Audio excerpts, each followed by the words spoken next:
Coming up on AC 24/7, 7 deputies in Virginia are now facing murder charges. What we're learning about the investigation in a suspect's death, plus calling for new gun control measures. The president's plea to Congress to do something big as he takes executive action on background checks.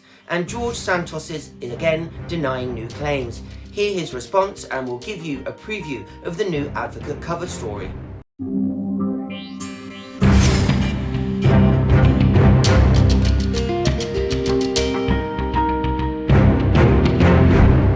Welcome to AC 24/7. I'm Stephen Walker. 7 Virginia sheriff's deputies are charged with murder in the death of an inmate who was in their custody. The Advocate Channel's John Lawrence reports on what some are calling a horrible miscarriage of justice. These 7 deputies with the Henrico County Sheriff's Office were arrested and charged with second-degree murder Tuesday morning. They're accused of being responsible for the death of Ervo Otinio on March 6th. 3 days earlier, on Friday the 3rd, Henrico police responded to a burglary call and placed the 28-year-old Otinio under an emergency custody order. Officers say they took Otinio to a local hospital for further evaluation and later arrested him, the deputies told investigators after he allegedly became physically combative. On March 6th, Henrico County Sheriff's deputies brought Otinio to Central State Hospital to admit him as a patient. A few hours after arrival, state police called for a death investigation. Investigators were told Otinio became combative and had to be restrained and eventually died during the process. Henrico County Sheriff Alyssa Gregory issued a statement that called Otinio's death a tragedy and said that her department is cooperating fully with the investigation of the Virginia State Police. The deputies are all being held without bond and are expected to appear in front of a grand jury on March 21st. I'm John Lawrence reporting. President Biden is calling for Congress to pass new gun laws to prevent gun violence and mass shootings. He spoke in Monterey Park, California, where 11 people were killed at a dance studio back in January. President Biden signed an executive order that increases background checks to gun purchases, promotes more secure firearm storage, and helps local law enforcement agencies get more out of a bipartisan gun control law enacted last summer. But he says Congress can take more permanent action. Ban assault weapons. Ban them again. Do it now. Enough. Do something. Do something big. Biden also called for Congress to pass universal background checks. His executive orders do not change any government policies, but is direct federal agency to check compliance with existing laws. Environmental and indigenous groups are challenging Biden's administration's newly approved plan to drill for oil in the National Petroleum Reserve. Earth Justice and Trustees for Alaska are suing federal agencies connected to so-called Willow Project. They say the administration's environmental analysts violates federal law and doesn't account for carbon emissions and threatened species. That could delay the project another year, since it requires the use of winter ice roads. The Willow Project will drill for oil in an area that may hold up to 600 million barrels of oil, which could take years to extract. The Willow Project has faced similar lawsuits before. A federal judge in Alaska ruled the Trump administration's proposal was not up to par and vacated its permits. Republicans have taken control of North Carolina's state Supreme Court, and it's bringing controversy. The new justices want to rehear 2 election-related cases decided by Democrats last year. The Advocate Channel's Diane Gallagher reports. God save the state and this honorable court. In an incredibly rare move, the North Carolina State Supreme Court is rehearing a case it decided just last year. Counsel, what has happened over the course of the past 88 days since we issued our opinion in this case that would mandate and compel a different result? The case itself, which centers on gerrymandering congressional and state legislative maps, hasn't changed, but the political makeup of the court has, flipping from a Democratic to Republican majority in November.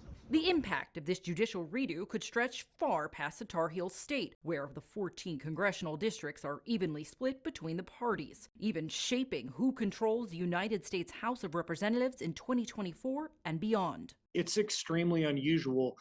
I think it's possible, though, that it may become the new norm. If we've got a purple state like North Carolina where partisanship on a court can flip on a dime, can flip in one election. So how did we get here? In February 2022, when Democrats held a 4-3 majority on the bench, the court declared the GOP-controlled legislature's original maps were an extreme partisan gerrymander that violated the state constitution's guarantee of free elections and must be redrawn. Republican lawmakers argued the court did not have standing to mandate new maps, claiming the U.S. Elections Clause gives state legislatures the authority to decide the time, place, and manner of elections. And in December, the final days of the Democratic majority, the court again rejected a second attempt at the maps, ordering a substitute map created by special masters instead. The rehearing was granted last month, shortly after the new justices were sworn in.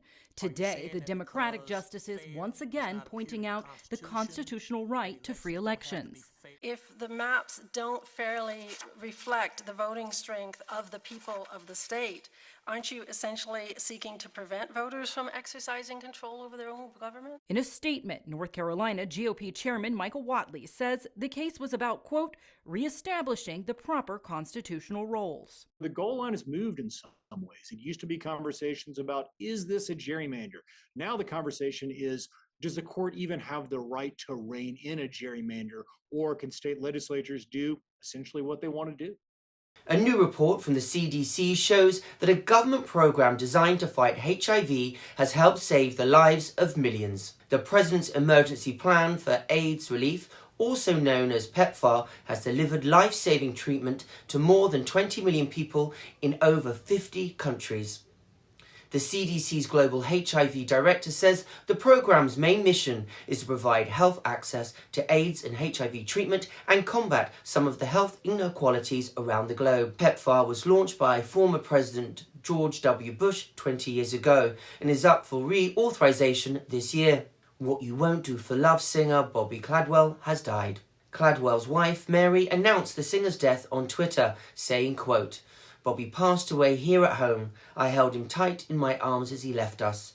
I am forever heartbroken. Thanks to all of you for your many prayers over the years. That hit song, What You Won't Do for Love, hit the Billboard 100 charts in 1978. Many have sampled the track, including Tupac Shakur, Common and John Legend. Caldwell was born in New York, grew up in Miami, and got his big break as a guitarist for Little Richard. Congressman George Santos has filed paperwork with federal regulators to formally declare his 2024 candidacy. That does not mean he will pursue re-election, but it is a requirement under FEC rules that he declares his intentions after crossing a fundraising threshold. Santos has lied extensively about his resume, education and family background, but he says he was not involved in a credit card skimming scheme in college. So, because of choppy journalism, I was an asset in helping take down a ring of criminals in 2016 who fell on my lap. He was not my roommate. He actually took over my lease when my mother was passing away, and we had to rush her back to MSK in New York City.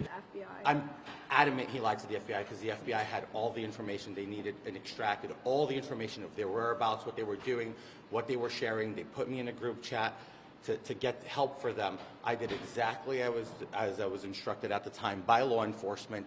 I'm innocent, never did anything of criminal activity, and I am no mastermind of any. The operation led to the arrest and deportation of a Brazilian man in 2017.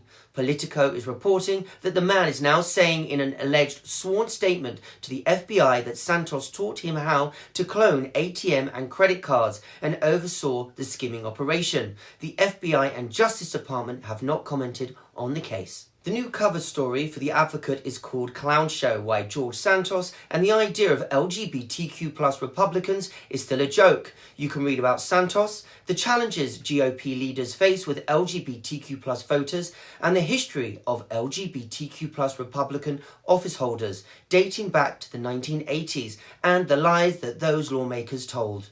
Thank you for joining us for AC 24/7. For more, go to advocatechannel.com and subscribe on the Advocate Channel YouTube page. For the Advocate Channel, I'm Stephen Walker.